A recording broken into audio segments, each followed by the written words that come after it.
भाइयों बहनों नमस्कार। मैं अनिल शुक्लवारसी, पूर्व सांसद, आप सबका अपने YouTube चैनल जनयात्रा टीवी में स्वागत करता हूं। आज हम विपक्षी एकता में पड़ रही दरार के संबंध में चर्चा करेंगे। भारत में सत्ताधारी पार्टियों के विरोध में कई बार विपक्षी पार्टियां एकजुट हुई, पर कुछ मंच बनने के पहले ही टूट गए तथा कुछ अल्प समय के बाद बिखर गए।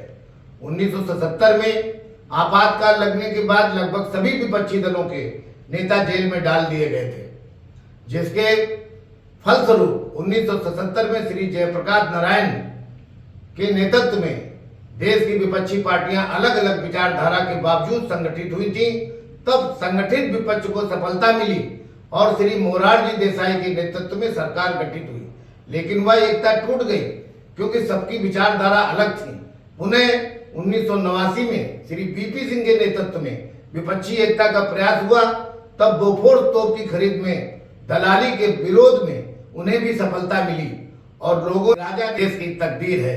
बीपी सिंह जी के नेतृत्व में सरकार बनी, पर वह भी 1.5 साल तक चलने के बाद बिखर गई। इस बार फिर 2024 के चुनाव के पहले विपक्षी एकता के लिए प्रयास किए जा रहे हैं, परंतु इस बार इमरजेंसी या बोफोर्स तोप घोटाले जैसा विपक्षी एकता के लिए कोई आधार नहीं है और वे सभी पार्टियों में वैचारिक एकता भी नहीं है, इसलिए संगठित होकर एक साथ चलना असंभव है।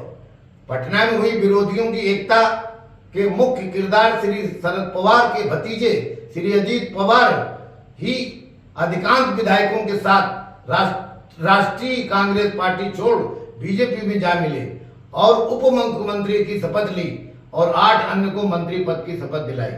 हालांकि शरद पवार ने कहा है कि वह फिर से पार्टी खड़ी करेंगे, लेकिन उनकी इस 82 वर्ष की उम्र में यह मुमकिन नहीं है, क्योंकि अजीत पवार सभी वरिष्ठ नेताओं के साथ भाजपा सरकार में शामिल हो गए।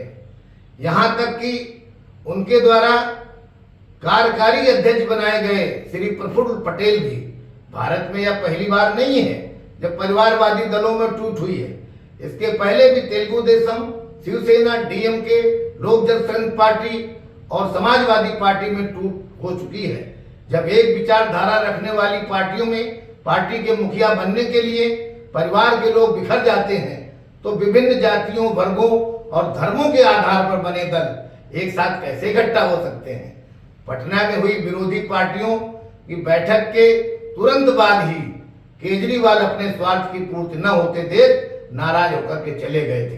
15 विरोधी पार्टियों की अनेकता के कारण ही उनके दोबारा होने वाली मीटिंग का समय बार बार बदला जा रहा है। जहां तक सवाल है महाराष्ट्र के राजनीतिक घटनाक्रम का, तो आपको मालूम है कि शिवसेना, राष्ट्रीय कांग्रेस पार्टी व कांग्रेस ने मिलकर महाविकास अघाड़ी का गठन किया था, परंतु सरकार कार्यकाल पूरा नहीं कर सकी क्योंकि एकनाथ शिंदे की बगावत के कारण सरकार गिर गई। एकनाथ शिंदे के साथ शिवसेना छोड़कर वे लोग चले गए जिन्हें सत्ता की मलाई चाहिए थी, लेकिन शिवसेना की टूट से एक प्रश्न चिन्ह खड़ा होता है कि आखिर शिवसेना जैसी पार्टी जिसे बाला साहेब ठाकरे ने अपने जीवन का खून पसीना बहाकर खड़ा किया था, क्यों विघटित हो गई।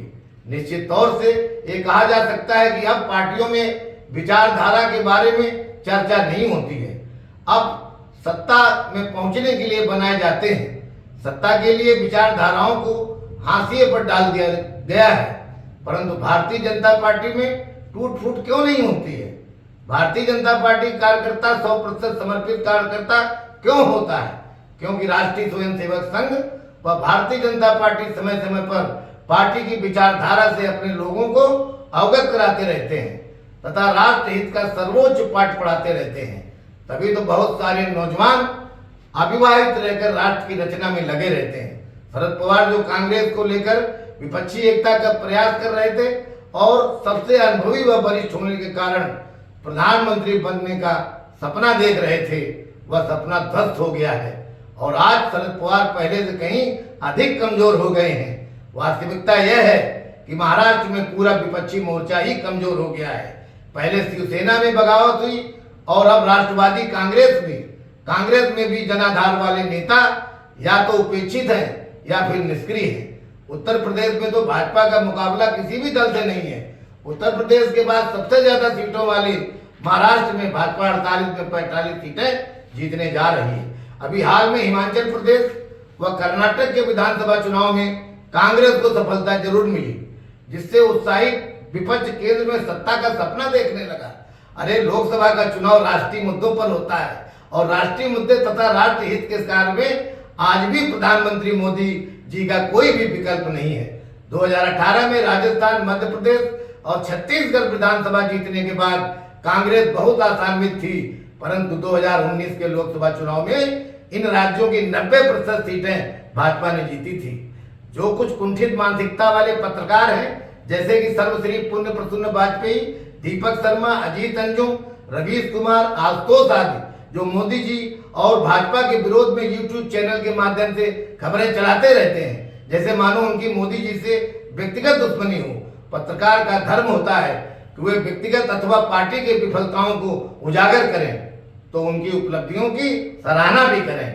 विरोधियों द्वारा एकता के प्रयास फलीभूत होने वाले नहीं हैं, क्योंकि अभी से दरारें पड़ने लगी हैं और इसमें कोई संदेह नहीं है कि माननीय श्री नरेंद्र मोदी जी तीसरी बार भारत के प्रधानमंत्री के रूप में शपथ लेंगे।